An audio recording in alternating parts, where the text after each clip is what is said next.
യേശുക്രിസ്തുവിൽ സ്നേഹം നിറഞ്ഞവരെ, തിരുവത്താഴത്തിലേക്ക് നിങ്ങളെവരെയും സ്വാഗതം ചെയ്യും. ആണ്ടുവട്ടം 7ാമത്തെ ആഴ്ച, വെള്ളിയാഴ്ച. തിരുസഭാ മാതാവ് ഇന്ന് നമുക്ക് ധ്യാനിക്കുവാനായി നൽകുന്ന തിരുവചനം മർക്കോസിന്റെ സുവിശേഷം 10ാം അധ്യായം 1 മുതൽ 12 വരെയുള്ള തിരുവചനങ്ങളാണ്. വിവാഹ മോചനത്തിനെ പറ്റി പറയുന്ന ഒരു വചനഭാഗം.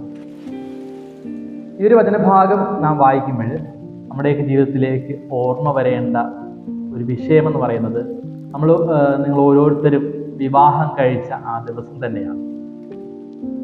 നമ്മളിൽ പലരും ചിന്തിക്കുന്നത് ഇത് എൻ്റെ മാതാപിതാക്കൾ കണ്ടെത്തി തന്ന വ്യക്തിയാണ് എന്നാണ്, അല്ല എങ്കിൽ ഞാൻ കണ്ടെത്തിയ വ്യക്തി എന്നാണ് നമ്മളിൽ പലരും ചിന്തിക്കാറുള്ളത്. എന്നാൽ ക്രിസ്തുനാഥൻ പറയുന്നത് ദൈവം യോജിപ്പിച്ചത് മനുഷ്യൻ വേർപെടുത്താതിരിക്കട്ടെ എന്നാണ്. അവിടെ നാം മനസ്സിലാക്കുക, നാം ഇപ്പോൾ കണ്ടെത്തിയ വ്യക്തിയാകൊള്ളട്ടെ, അല്ല എങ്കിൽ മാതാപിതാക്കൾ കണ്ടെത്തി തന്ന വ്യക്തി ആയിക്കൊള്ളട്ടെ, എന്ത് തന്നെ ആയാലും അത് ദൈവം യോജിപ്പിച്ചതാണ്. ദൈവം യോജിപ്പിച്ചത് മനുഷ്യൻ വേർപെടുത്താതിരിക്കട്ടെ എന്ന് പറയുമ്പോൾ വിവാഹവേളയിൽ നിങ്ങൾ എടുക്കുന്ന ഉടമ്പടിയുണ്ട്. പുരുഷനും സ്ത്രീയും അതോടൊപ്പം തന്നെ യേശുവുമായി ചേർന്ന് നിന്നുകൊണ്ട് നിങ്ങളെടുക്കുന്ന ഒരു വലിയൊരു ഉടമ്പടിയാണ്. ജീവിതകാലം മുഴുവൻ, അത് സമ്പത്തിലായിക്കൊള്ളട്ടെ, ദാരിദ്ര്യമായിക്കൊള്ളട്ടെ, ആരോഗ്യമായിക്കൊള്ളട്ടെ, അനാരോഗ്യമായിക്കൊള്ളട്ടെ, ഏതവസ്ഥയിലായാലും ഒരുമിച്ച് ജീവിക്കാമെന്ന് നിങ്ങൾ വാഗ്ദാനം ചെയ്യുകയാണ്. അത് ദൈവത്തിന് മുന്നിൽ നിന്നുകൊണ്ട് നിങ്ങൾ വാഗ്ദാനം ചെയ്യുകയാണ്. ആ വാഗ്ദാനത്തിൽ ഉറച്ചു നിൽക്കുവാനായിട്ടാണ് കർത്താവ് നമ്മളോട് പറഞ്ഞു വയ്ക്കുക. ഇന്നത്തെ സുവിശേഷ ഭാഗത്തിലൂടെ നാം കടക്കുമ്പോൾ മനസ്സിലാകുന്നത് അത് തന്നെയാണ്. ദൈവം യോജിപ്പിച്ചത് മനുഷ്യൻ വേർപെടുത്താതിരിക്കട്ടെ എന്നാണ്.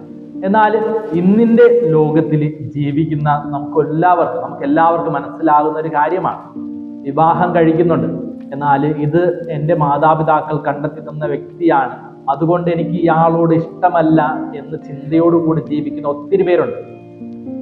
അതുപോലൊപ്പം തന്നെ ചില വ്യക്തികളുണ്ട്, വിവാഹം കഴിഞ്ഞതിന് ശേഷവും മറ്റാളുകളുമായിട്ട് സ്നേഹബന്ധത്തിലായിരിക്കുന്ന വ്യക്തികളുണ്ട്. അങ്ങനെ തുടങ്ങുന്ന പല പ്രശ്നങ്ങളും ഇന്നിൻ്റെ ലോകത്തിലൂടെ കടന്നു പോകുമ്പോൾ നമുക്ക് കാണുവാൻ സാധിക്കുന്നുണ്ട്.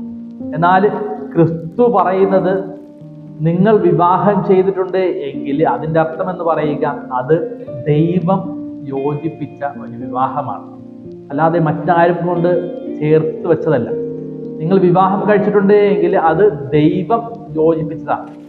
ദൈവം യോജിപ്പിച്ച ആ വിവാഹം മനുഷ്യരായ നമ്മൾ വേർപെടുത്താതിരിക്കട്ടെ എന്നാണ്.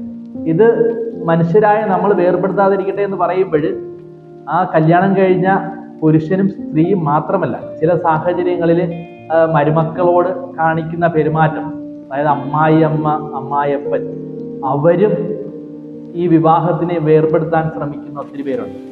എന്നാൽ കർത്താവ് പറഞ്ഞ ആ ഒരു കാര്യം എന്നും ഹൃദയത്തിൽ സൂക്ഷിക്കുക. അത് വിവാഹം കഴിച്ച വ്യക്തികളായിക്കൊള്ളട്ടെ, അല്ലെങ്കിൽ മാതാപിതാക്കളോ ആയിക്കൊള്ളട്ടെ, സഹോദരന്മാരായിക്കൊള്ളട്ടെ, ആര് തന്നെ ആയാലും എപ്പോഴും ഓർത്തിരിക്കേണ്ട ഒരു വചനഭാഗം, ദൈവം യോജിപ്പിച്ചത് മനുഷ്യൻ വേർപെടുത്താതിരിക്കട്ടെ. ആയതിനാൽ പ്രിയമുള്ളവരെ, നമുക്കെല്ലാവർക്കും, വിവാഹം കഴിക്കുന്ന നിങ്ങൾക്കും, വിവാഹം കഴിക്കുവാൻ പോകുന്ന നിങ്ങൾക്കും, വിവാഹം കഴിച്ച ഓരോ വ്യക്തികളും ഓർത്തിരിക്കേണ്ട ഒരു സന്ദേശമാണ്, ദൈവം യോജിപ്പിച്ചത് മനുഷ്യൻ വേർപെടുത്താതിരിക്കട്ടെ. ദൈവം നമ്മെ അനുഗ്രഹിക്കട്ടെ.